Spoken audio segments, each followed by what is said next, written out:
GVMC దగ్గర భారీ police బందోబస్తు ఏర్పాటు చేశారు. జీవీఎంసీ పరిసరాలను ఆధీనంలోకి తీసుకున్నారు పోలీసులు. ఉదయం 11 గంటలకు జీవీఎంసీ కౌన్సిల్ సమావేశం ప్రారంభమవుతుంది. ఓటింగ్ ప్రక్రియ అంతా కూడా వీడియోగ్రఫీ చేసేందుకు అధికారులు ఏర్పాట్లు చేశారు. కార్పొరేటర్లు, ఎక్స్ ఆఫీషియో ఉద్యోగులు మాత్రమే లోపలికి అనుమతిస్తున్నారు. సభ్యులకు గుర్తింపు కార్డ్స్ అలాగే ఫోన్లన్నీ కూడా ఫ్లైట్ మోడ్లోనే పెట్టుకోవాలని సూచించారు. కోరానికి సరిపడా 74 మంది సభ్యులు హాజరైతేనే ఓటింగ్ ప్రక్రియ ఉంటుంది. చేతులెత్తి ఓటింగ్ లెక్కించేందుకు ప్రతి వరుసకు ఒక అధికారి ఉంటారు. ప్రస్తుత బలాబలాలను చూస్తే ఎక్స్ ఆఫీషియోతో కలిపి కూటమి బలం 74కు చేరింది. జీవీఎంసీలో మొత్తం సభ్యులు ఉండటంతో 11 మంది కాగా మ్యాజిక్ ఫిగర్ 74గా ఉంది. ఈ లెక్కన విశాఖ మేయర్ పీఠం కూటమి దక్కించుకోవడం ఖాయంగా కనిపిస్తోంది. అయితే అవిశ్వాసం వీగిపోయేలా సాయశక్తులా ప్రయత్నిస్తోంది వైసీపీ తరఫున 58 మంది కార్పొరేటర్లు గెలిచినప్పటికీ ఎక్స్ ఆఫీషియోతో కలిపి ప్రస్తుతం 33 సభ్యుల బలమే ఉంది ఆ పార్టీకి. దాంతో కౌన్సిల్ కు హాజరు కావద్దంటూ తన కార్పొరేటర్లకు విప్ జారీ చేసింది. అంతేకాదు బెంగళూరు, ఊటీ క్యాంపులో ఉన్న తమ సభ్యులను కౌన్సిల్ సమావేశం ముగిశాకే విశాఖకు తరలించనుంది.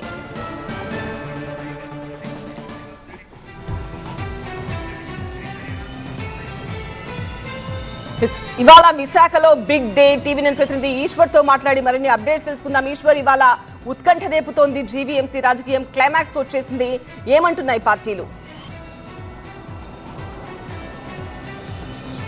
మరికొన్ని గంటల్లోనే ఈ చేంజింగ్కి సంబంధించిన ఒక కన్క్లూజన్ రాబోతుంది. పెద్ద ఎత్తున విదేశాల్లో ఇటీవల కాలంలో రాష్ట్రంలో ఇట్లాంటి రాజకీయ పరిణామాలు మనం చూస్తుంటాం. విదేశాల్లో క్యాంపులు నిర్వహించడం, నిన్నైతే వైసీపీ క్యాంపులు ఉన్న కేరళకి కూటమికి సంబంధించిన వాళ్ళకి స్పెషల్ ఫ్లైట్ వేసుకుని వెళ్ళారు. అక్కడి నుంచి కొంతమంది వాళ్ళకు వైఎస్ఆర్సీపీ కార్పొరేటర్లు తీసుకొచ్చే ప్రయత్నం చేశారు. అదే సమయంలో కూటమిని మలేషియా నుంచి వస్తున్న వాళ్ళలో ఒకరిని ప్లాన్ చేసి ఒకరిని అక్కడి నుంచి ఎయిర్పోర్ట్ దాకా వచ్చిన తర్వాత ఆమె విశాఖకు వచ్చే ఫ్లైట్ ఎక్కకుండా భూపతిరాజు సుజాత ఆవిడ హైదరాబాద్కు వచ్చే ఫ్లైట్ ఎక్కేసింది. దాంతో అప్పటి వరకు ఏమాత్రం ఊహించిన వాళ్ళకి ఒకసారిగా షాక్ తగిలినట్టుంది. ప్రస్తుతం అంతా జనసేన కార్పొరేటర్ ఉషశ్రీ ఉన్నారు.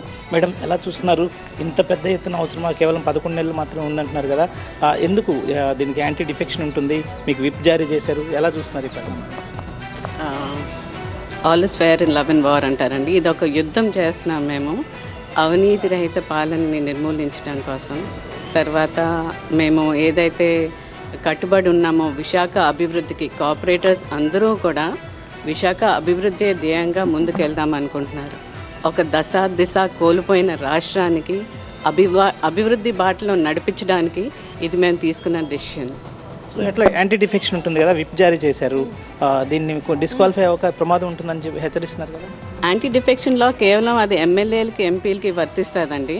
But as per municipal corporation act మనం చూసుకున్నట్టయితే విప్ జారీ చేసినా కూడా none of us have taken the whip by hand. We haven't given any acknowledgement.